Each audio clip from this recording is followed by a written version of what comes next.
दोस्तों, इस वीडियो में मैं आपको सिखाऊंगा कि कैसे दीवारों पे अगर बच्चे पेंसिल से लाइनें लगा दें तो उसे कैसे रिमूव किया जाता है। ये देखें, बच्चों ने दीवारें भर दी हैं। आपने करना क्या है, विनेगर, सिरका जिसे हम बोलते हैं, और लेमन मैक्स, इन दोनों का मिक्सचर बनाने के बाद कोई भी सफ़ेद कपड़ा या मलमल का कपड़ा आपको मिल जाए वो ले लें ताकि सफाई अच्छी तरीके से हो सके।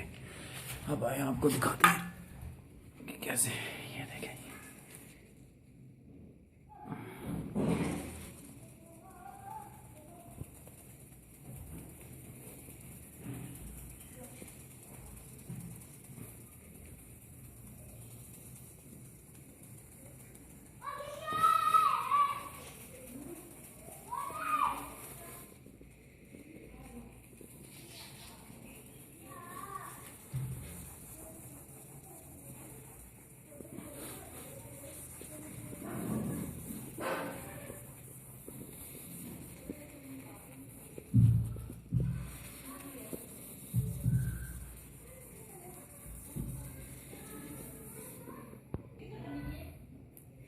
अब इसको ज़रा सा किसी भी दूसरे कपड़े से साफ कर लें।